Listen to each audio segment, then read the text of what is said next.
नवी पिढी सुसंस्कारित करणारे शिक्षक, चित्रातून कला जपणारे कला साधक, इतिहासातून सर्जनशील वर्तमान घडवणारे कला प्रबोधक, स्वभाव वैभवाने कार्यक्रम सजवणारे एक कलात्मक समन्वयक, अशा अनेक पैलूंनी कोल्हापूरच्या कलानगरीचे समृद्ध जीवन घडवणारे कलावंत, विद्यार्थ्यांच्या मनातील एक आदर्श व्यक्तिमत्व आणि अध्यापक चित्रकार प्रशांत जाधव सर आज आपल्या सोबत आहेत. तर नमस्कार सर. नमस्कार. तारा न्यूज मध्ये तुमचं मनापासून स्वागत. नमस्कार. तर सर, सर्वात प्रथम तुम्ही शिक्षण क्षेत्रात कसे आलात आणि शिक्षकच व्हावं असं तुम्हाला का वाटलं? शिक्षण क्षेत्रात करिअर करायचं असं जर प्रश्न तुम्ही विचारलात तर माझा जो लहानपणापासूनचा जो प्रवास आहे तो शिक्षकांच्या सोबतच झाला. माझ्या घराजवळ शाळा होती. मी ज्या ठिकाणी आम्ही राहिलो त्या ठिकाणी शाळाच होती आणि मी ज्या ठिकाणी राहिलो त्याच आमचे सगळे शेजारी शिक्षकच असायचे आणि अशा शिक्षकांच्यात मी राहिलो आणि त्यामुळे मला असं वाटलं की आपण शिक्षकच व्हावं. आणि शिक्षकासाठी दुसरा असा महत्त्वाचा मुद्दा आहे की सगळ्या प्रकारच्या आपल्याला कला अवगत असल्या, आपल्याला भरपूर काय करता आलं असलं आणि आपण काहीच करू शकत नसतो तर आपण एकच काम करतो, कन्सल्टंट, दुसऱ्यांना शिकवणे. मग मी एवढं काय सगळं करतो परंतु प्रत्यक्ष मला काय करताच येत नाही या वेळेअभावी. त्यामुळे मी ठरवलं एक शिक्षक व्हायचं. अच्छा, तर शिक्षक कसे झालात हे तुम्ही सांगितलं, तर तुमचा विद्यार्थी दशेतला प्रवास कसा होता किंवा त्याचा अनुभव तुमचा कसा होता? विद्यार्थी दशेत म्हणजे माझं जे शालेय शिक्षण झालं, जे प्राथमिक शिक्षण झालं ते जिल्हा परिषदची जी शाळा बुदरगड तालुक्यातील जे तांबाळे म्हणून जे गाव आहे त्या तांबाळे गावात माझं शालेय शिक्षण झालं. ते अतिशय निसर्ग संपन्न असं गाव होतं आणि त्या गावामध्ये दुसरे काहीच मनोरंजनाची साधनं नव्हती. जे काय उपलब्ध असायचं त्याच्यातूनच मनोरंजन असायचे. शाळा आणि घर याच्या व्यतिरिक्त काय नसायचंच आणि आम्हाला नुकतेच शिक्षणाचा अभ्यासक्रम, नवा अभ्यासक्रम करून येणारे शिक्षक आमच्याकडं आले आणि त्यांच्याकडं खूप काही वेगवेगळं शिकण्यासारखं होतं म्हणून आम्ही शक्यतो शाळेतच थांबायचो आणि तिथून मला शिक्षणाची खरी गोडी लागली. तर कला क्षेत्रात सर तुमचं नाव अगदी आवर्जून घेतलं जाते. तर आतापर्यंत कला क्षेत्रात कोणकोणती कामं केलीत, कोणकोणते उपक्रम तुम्ही आतापर्यंत राबवलेत? कला क्षेत्राविषयी बोलायचं असेल तर माझं प्राथमिक शिक्षण झाल्यानंतर माध्यमिक शिक्षणासाठी मी गारगोटीत मौनी विद्यापीठ आहे त्या ठिकाणी आलो. या मौनी विद्यापीठामध्ये आल्यानंतर तिथे अतिशय चांगले प्राध्यापक वगैरे जी मंडळी आहेत ती त्यांच्या संबंधात म्हणजे त्यांच्या शेजारी पाजारी आम्ही राहायचो आणि त्याच्यातून मला वाचनाची आवड झाली आणि त्याच्यातून आमच्या कॉलनीमध्ये सुद्धा गणपती तयार करायचे वेगवेगळे कला शिक्षक होते. या सगळ्या कलाकारांशी माझा संपर्क आला आणि संपर्क आल्यामुळे मला थोडीशी कलेची आवड झाली आणि आपण कला क्षेत्रात जायचं असं मी ठरवलं. आणि तेथून मी माझं माध्यमिक शिक्षण झाल्यानंतर जे कॉलेजचं जीवन आहे तर घरची इच्छा होती की मी इंजिनिअरिंग कॉलेजला जायचं, पण इंजिनिअरिंग कॉलेजला मी गेलो नाही आणि मग मी कला महाविद्यालयाला प्रवेश घेतला. सगळ्यात पहिल्यांदा मी कोल्हापूरमध्ये दळवीज आर्ट इन्स्टिट्यूटमध्ये GED ही पदवी घेतली आणि मी त्यावेळेला राज्यात 9वा आलो. त्यावेळेला मला क्लायमॅक्स या ॲडव्हर्टायझिंग कंपनीचं गोल्ड मेडलसुद्धा मिळालं. याच्यानंतर माझं जे शिक्षण आहे तर ते मी पदवी म्हणजे शिक्षक व्हायचं ठरवलेलं होतं. मग शिक्षक जर व्हायचं असेल तर त्याला कला शिक्षण अभ्यासक्रम करणं गरजेचं आहे. त्याच्यासाठी माझं JJ स्कूल ऑफ आर्टला मी ॲडमिशन घेतलं आणि माझं जे पदव्युत्तर शिक्षण जे आहे ते आशिया खंडातलं सगळ्यात मोठं कला महाविद्यालय JJ स्कूल ऑफ आर्ट या ठिकाणी माझं ते शिक्षण पूर्ण झालं. मी खरोखर एक शिक्षकप्रिय सुद्धा विद्यार्थी होतो म्हणून त्याच वेळेला मला तिथल्या डीननी JJ स्कूल ऑफ आर्टच्या डीननी मला कोकणातील एका कॉलेजला प्राध्यापक म्हणून पाठवलं. म्हणून मी सगळ्यात पहिल्यांदा कला शिक्षक म्हणून म्हणजे प्राध्यापक म्हणून सह्याद्री स्कूल ऑफ आर्ट सावड या ठिकाणी प्राध्यापक म्हणून काम केलं. ते 1-2 वर्ष काम केल्यानंतर मी नंतर कणकुल्ली सिंधुदुर्ग कला महाविद्यालय या ठिकाणी प्राचार्य म्हणून 3 ते 4 वर्षे काम केले. म्हणजे मी जे कला शिक्षण घेणारे विद्यार्थी आहेत त्या कला घेणाऱ्या विद्यार्थ्यांना मी शिकवण्याचं काम त्यावेळेला त्या ठिकाणी केलं. म्हणजे मी कलाकार तसा घडत गेलो. म्हणजे ह्या विद्यार्थ्यांना शिकवत मी कलाकार झालो आणि हे करत असताना मी वेगवेगळी जी विद्यार्थ्यांच्या सोबत काम करत असताना वेगवेगळी जी प्रदर्शन आहे त्या प्रदर्शनात भाग घेत गेलो आणि माझी चित्र त्या ठिकाणी प्रदर्शित झाली आणि याच्यातून मला वेगवेगळे कल्पना सुचू लागल्या आणि मी वेगवेगळे इव्हेंट घ्यावं लागलो त्या मुलांच्यासाठी. तर या मुलांच्यासाठी काय घेणं गरजेचं आहे, नुसतं टिपिकल अभ्यासक्रम जो शिकवला जातो तो नाही तर विद्यार्थ्यांना समाजात आणलं पाहिजे, यांच्या कला दुसऱ्यांना कळायला पाहिजेत म्हणून मी वेगवेगळ्या स्पर्धांचं आयोजन केलं. आता या ज्या स्पर्धा आहेत या स्पर्धा शालेय विद्यार्थ्यांना वेगळ्या होत्या, कॉलेजच्या विद्यार्थ्यांना वेगळ्या होत्या आणि खुल्या वेगळ्या होत्या. आता याच्यामध्ये शालेय ज्या स्पर्धा घेतल्या तर शालेय स्पर्धेमध्ये विद्यार्थ्यांना रंगभरणची स्पर्धा असेल किंवा एखाद्या थोर व्यक्तीच्या पटावर स्पर्धा असेल, उदाहरणार्थ शाहू महाराजांच्या जीवनावर एखादी स्पर्धा असेल, असे वेगवेगळे जे थोर व्यक्ती होती त्यावर मी स्पर्धा घेतल्या. जी मुलं खेडेगावातले आहेत त्यांच्याकडे त्यांना रंग वगैरे मिळत नाहीत, तर त्यांच्यासाठी टाकाऊ वस्तूपासून कोलाज चित्रकला स्पर्धा घेतली. अशा या शालेय विद्यार्थ्यांना मी स्पर्धा घेतल्या. त्याच्यानंतर मग मी ज्या स्पर्धा घेतल्या तर त्या उदाहरणार्थ सांगतो, प्रत्यक्ष निसर्गचित्र स्पर्धा.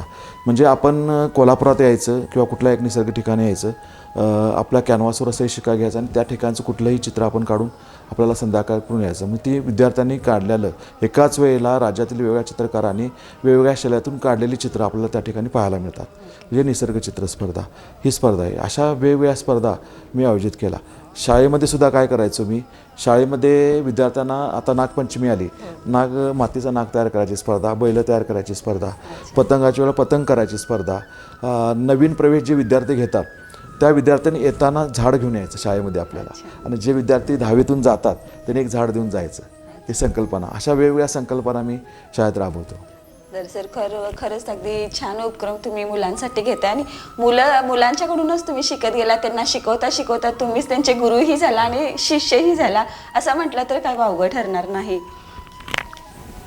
शिक्षक म्हणून काम करत असताना तुमच्या आवडीनिवडी कशा होत्या किंवा कोणकोणत्या क्षेत्रात त्याच्याबरोबर तुम्ही काम करता आणि या सगळ्यातून तुमचे छंद कसे जोपासता? हां, शिक्षण क्षेत्रात असताना अगदी मी प्राथमिक विद्यार्थ्यापासून ते कॉलेजच्या विद्यार्थ्यापर्यंत सगळ्या विद्यार्थ्यांना मी शिकवलेलं आहे. हे शिकवत असताना एक असा अनुभव आला की त्यांच्यातूनच मला खूप काही शिकवायला मिळतं. असा हा एक मोठा अनुभव आहे. आणि विद्यार्थ्यासारखा दुसरा गुरु नाही. बरोबर. विद्यार्थ्याचा जर तुम्ही राहिलात ना तर विद्यार्थ्यासारखा गुरु नाही, हे मी आतापर्यंत हे सांभाळलं. आणि विद्यार्थीप्रिय मी का आहे तर विद्यार्थ्यांच्या ज्या आवडीनिवडी आहेत, त्यांची जी कल आहे, त्यांच्या कलेनं जर आपण त्यांना शिकवत गेलो तर खरोखर ते विद्यार्थी शिकतात. शिक्षण 2 प्रकारचं असतं, एक औपचारिक शिक्षण आणि अनौपचारिक शिक्षण, फॉर्मल आणि इनफॉर्मल शिक्षण. आता औपचारिकमध्ये कसं येतं की आपण समाजात सगळं शिकत असतो आणि दुसरा विषय असतो आपल्या शाळेतून शिकवलं जातं. बरोबर, ह्या दोन्हीचे सांगड घालून घेतले विद्यार्थी शिकला जातो. म्हणजे तिथं मी त्याचा भाऊ, आई वडील मीच असतो आणि इकडे शाळेतला शिक्षक पण मीच असतो. अशा दोन्ही पद्धतीनं जर शिकवलं तर ते अतिशय शिक्षण जी आपली संकल्पना ती पूर्ण होते. शिक्षण म्हणजे काय तर विद्यार्थ्यांना वळण लावणे हा शिक्षणाचा मूळ अर्थ आहे. त्या विद्यार्थ्यांना जर वळण लावायचं असेल तर अशा पद्धतीनेच लावलं पाहिजे. सर, तुम्ही छंद कशी जोपासता किंवा तुमचे इतर छंद कसे आहेत? इतर छंद म्हणजे कसं आहे की मी ज्या वेळेला एक शाळेत शिकवतो, 11 ते 5 माझी नोकरी असते. ही नोकरी करत असताना बऱ्याच वेळेला ऑफ तास वगैरे असतात, वेगळे तास असतात. या तासामध्ये मुलांच्या साठी वेगवेगळे उपक्रम राबवायचे. दुसरी महत्त्वाची गोष्ट म्हणजे ज्यावेळेला माझं शिक्षण गारगोटीला होतं त्यावेळेला जे सगळे शिक्षक प्राध्यापक होते ते सगळे साहित्यिक होते. आणि तेव्हापासून मला पुस्तकं आणायला लावायचे. मग ते लायब्ररीमधून हे आणा, हे सोडते, ते शिक्षक द्यायचे. त्यामुळे मला पुस्तकाची गोडी लागली. आणि महत्त्वाचं म्हणजे पुस्तकाची गोडी लागल्यामुळं मी वाचन खूप केलं आणि वाचन केल्यामुळं मला थोडासा एक वेगळा कल माझे ह्या दृष्टिकोनातून आला. आणि कलाकार व्हायचं असेल तर आपल्याला अभ्यास खूप महत्त्वाचा आहे. हा अभ्यास मला त्या पुस्तकातून मिळाला. आणि त्याच्यानंतर दुसरी माझी एक बाजू आहे म्हणजे साहित्याची बाजू. तर मी प्रत्येक जे कलाविषयक जेवढे काय माहीत आहे तर माझे वेगवेगळे उपक्रम राबवले. त्याचे पेपरात माझे लेख असतात. वेगवेगळ्या कलाकारांचे सुद्धा माझे लेख असतात. आपण जर माझ्याबरोबरच्या कलाकारांना जर मोठं केलं तर आपण आपोआप मोठं होतो. माझ्याकडची जी साहित्याची जी कला आहे म्हणजे ती लिखाणाची सवय आहे, तर त्या विद्यार्थ्याचा किंवा जो कलाकार आहे त्याचा अभ्यास करून मला लगेच सुचताना मी त्याच्यावर लिहितो. असे माझे बरेचसेच लेख वेगवेगळ्या पेपरमध्ये, वेगवेगळ्या मॅगझिनमध्ये वेळोवेळी छापले गेलेत आणि आजही छापतात. ही माझी साहित्याची बाजू झाली. दुसरी बाजू माझी चित्रकाराची बाजू. हे करत असताना मला चित्राची आवड आहे. चित्राची आवड असताना जसा वेळ मिळेल त्याप्रमाणे मी चित्र काढत गेलो.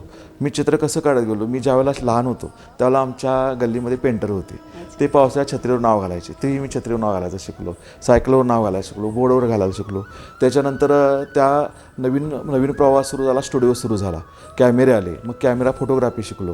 मग नंतर प्रिंटिंग आलं. प्रिंटिंग आल्यानंतर स्क्रीन प्रिंटिंग शिकलो. असं जे काय प्रवाह आलं त्या प्रवाहामध्ये मी ते शिकत आलो. अशी कुठलीही कला नाही की माझ्या हातातून गेलेली नाही. सगळ्या प्रकारच्या कला मी हळूहळू त्या टप्प्यावर त्या ठिकाणी शिकत आलो.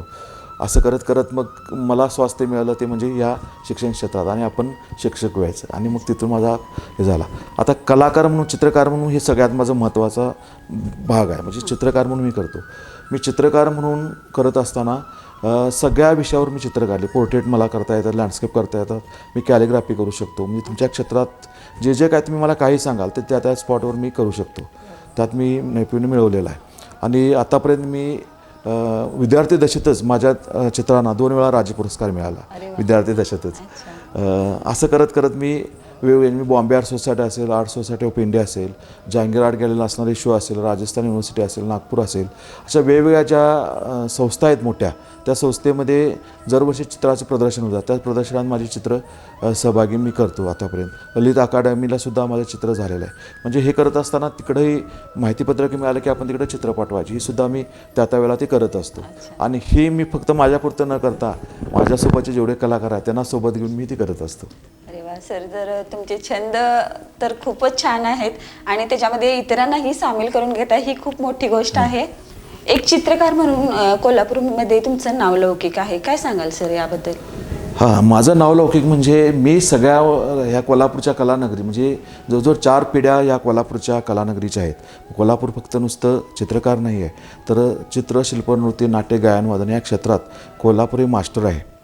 आणि खरं तर जर तुम्ही भारतीय सिने चित्रपटसृष्टी जर पाहिली तर याच्यामध्ये दादासाहेब फाळके जरी चित्रपटचे प्रणेते असले तर खरे संस्कार जे आहेत ते आपल्या कोल्हापूरमधनं झालेत या चित्रपटसृष्टीला. आणि त्याचा पाया चित्रकार आणि चित्रकला आहे. आणि त्याचं मूर्तिमंत उदाहरण म्हणजे बाबुराव पेंटर. बाबुराव पेंटर आणि ही सगळी संकल्पना करून नंतर मग डॉक्टर व्ही शांताराम, भालजी पेंढारकर असे मोठे मोठे कलाकार आपल्या कोल्हापुरात घडले. आणि ह्यांनी एक चित्रपटसृष्टीला एक मोठा आज जी भारतीय चित्रपटसृष्टी आपण पाहतो त्याचा जे आहे संस्कार जे आहे ते आपल्या कोल्हापुरातून झालेले आहेत. आणि ही अशी आपली कलानगरी आहे. तर या कलानगरीमध्ये बाबुराव पेंटरने चित्रकार म्हणून नुसते नव्हते, त्यांनी पहिला कॅमेरा कोल्हापूरमध्ये सुरू केला. ते उत्कृष्ट चित्रकार होते. चांगलं त्याच्यानं लिओनार्दो विन्सी जे चित्रकार आहेत किंवा मायकलँजेलो म्हणतो तसे आपण ह्या कोल्हापूरमध्ये त्यांना म्हणतो. तर बाबुराव पेंटरांनी यांची सुरुवात करून दिली आणि असे सगळे कलाकार आपल्या कोल्हापूर कलानगरीत घडले. त्यानंतर आबालाल रहमान आहेत, रवींद्र मिस्त्री आहेत, असे बरेचसेच कलाकार आपल्या कोल्हापूरमध्ये घडले. आणि हे कलाकार जे आहेत त्यांची स्मृती घेऊन आम्ही आजपर्यंत इथं आहे.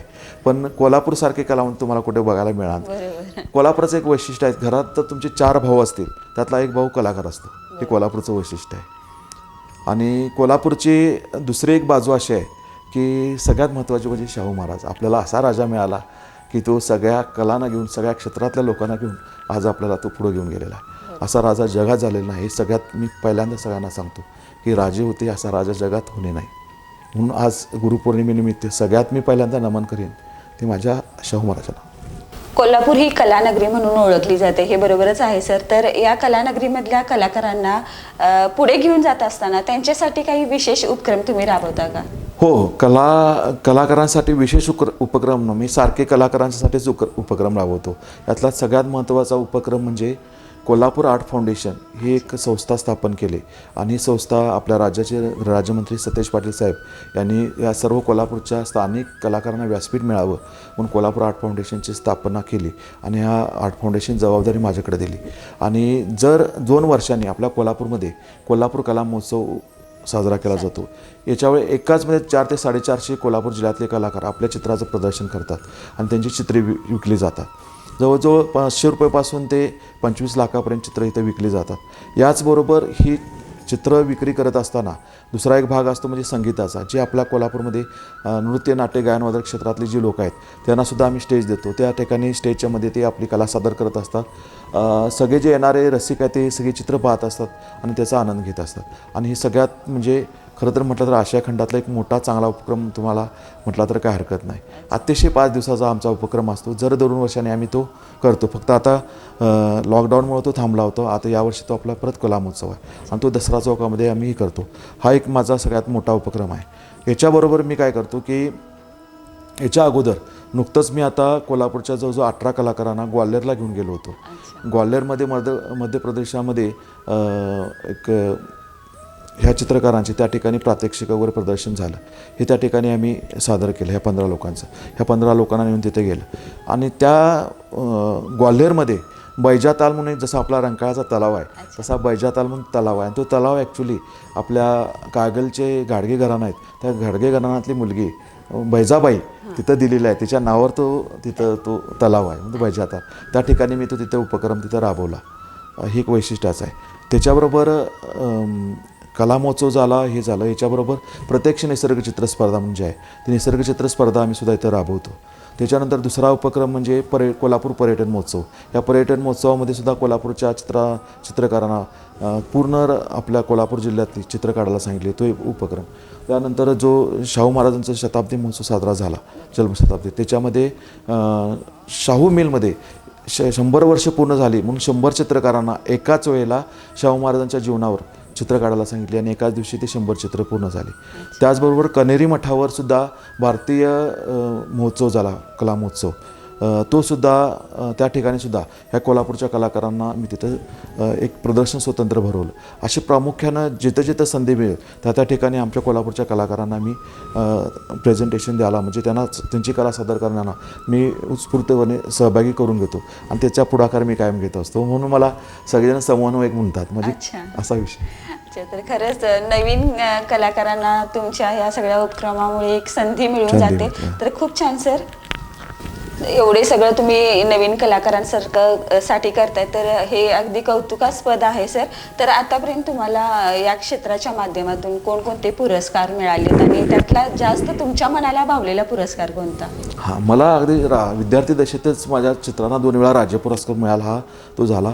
वेगवेगळ्या ज्या स्पर्धा असतात, मग ते हस्ताक्षर स्पर्धा असेल, रांगोळी असेल, पोस्टर स्पर्धा असेल, चित्रकला स्पर्धा असेल, जेवढ्या कलेशी संबंधित त्या स्पर्धा, त्या सगळ्यात मला शालेय जीवनापासूनच बक्षिसं मिळत आली.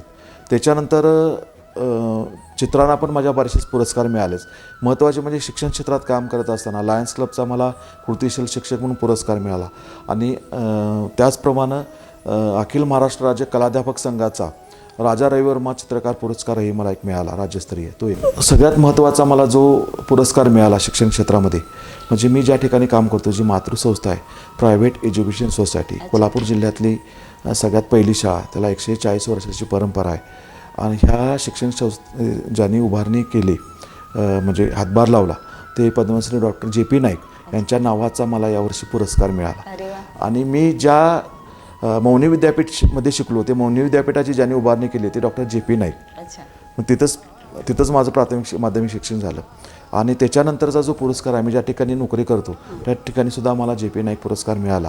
हा सगळ्यात माझा मोठा पुरस्कार मिळतो समजतो. अच्छा, तर सर खूप छान. आणखी आता तुम्ही विद्यार्थ्यामध्येही अगदी लोकप्रिय आहे, तर विद्यार्थी तुम्हाला गुरुच्या जागी मानतात. अगदी बघेल त्यावेळी तुमचं नाव त्यांच्याकडे असतं. तर हे सगळं यश मिळवण्यापाठी मागे तुम्ही म्हणजे कोणतं कष्ट घेतले? कष्ट म्हणजे मी शिक्षक हा अजन्म विद्यार्थी असतो, हा माझा महत्त्वाचा मुद्दा आहे. आणि जर मी विद्यार्थी म्हणूनच विद्यार्थ्यांच्या बरोबर जर राहिलात तर ही सगळ्यात माझी मोठी हे माझं यश आहे. आणि शिक्षक हा अजन्म विद्यार्थी असतो. तुम्ही जर विद्यार्थी म्हणूनच राहिलात, शिकत गेलात, तर तुम्ही खरे गुरु होतात. हा माझा एक सगळ्यात महत्त्वाचा मुद्दा आहे. बरोबर आहे सर. विद्यार्थी म्हणून राहिलं तर आपण शिकतोही आणि शिकवतोही, हे तितकंच खरं आहे. तर गुरुपौर्णिमा आहे, तर सर गुरुपौर्णिमेनिमित्त तुम्ही काय संदेश द्याल? गुरुपौर्णिमेनिमित्त संदेश जो आहे, आता प्रत्येक वेळ ही गुरु असते, प्रत्येक वेळ ही गुरु असते. आपण प्रत्येक व्यक्तीनं आपल्या आयुष्यामध्ये कुणाला ना कुणाला गुरु मानावं. मग ते आपली आई असेल, भाऊ असेल, बहीण असेल, पत्नी असेल, कोणी असेल व्यक्ती, किंवा कुठला एखादा देव असेल, या व्यक्तीला आपण गुरु मानलं पाहिजे आणि त्याला गुरुस्थानी ठेवून आपलं काम आपण त्यांच्यासमोर नमन केलं पाहिजे. आता या निमित्तानं मी एक संदेश, म्हणजे मी ज्या पद्धतीनं वागतो त्याबद्दल मी तुम्हाला सांगतो. म्हणजे मी राहिलो होतं. आयुष्यापेक्षा मोठी शाळा नाही, अडचणीपेक्षा मोठी परीक्षा नाही आणि वेळेपेक्षा मोठा शिक्षक नाही, हा माझा संदेश आहे. म्हणजे वेळेपेक्षा मोठा शिक्षक नाही, वेळ ही तुम्हाला प्रत्येक ठिकाणी काय ना शिकवते आणि तिथूनच आपण धडा घ्यायचा आणि पुढे वाटचाल करायची. हा माझा सगळ्यात एक चांगला मंत्र आहे विद्यार्थ्यांना. अच्छा सर, मला आता आवर्जून तुम्हाला असं विचारावं वाटते की तुम्ही सगळं एवढं यश संपादन केले, एवढे सगळे पुरस्कार मिळवलेत, तर तुमचे आदर्श गुरु कोण होते किंवा आहेत? तुमचे आदर्श गुरु कोण आहेत? माझे आदर्श गुरु म्हणजे माझे सगळे विद्यार्थी. अच्छा, तर सरांच्याकडून आज आपण त्यांचा चित्रकलेचा प्रवास, परत शैक्षणिक प्रवास आणि त्यांनी राबवलेले उपक्रम, खूप छान पद्धतीने जे त्यांनी काम केले ते ऐकलं आणि खरंच हे सर्वांसाठी प्रेरणादायी आहे. आणि सरांनी गुरुपौर्णिमेनिमित्त खूपसा असा छानसा संदेश आपल्याला दिलेला आहे. तर थँक्यू सर, तुम्ही आज तारा न्यूजला भेट दिल्याबद्दल खूप सारे धन्यवाद. तस्मै श्री गुरुवे नमः.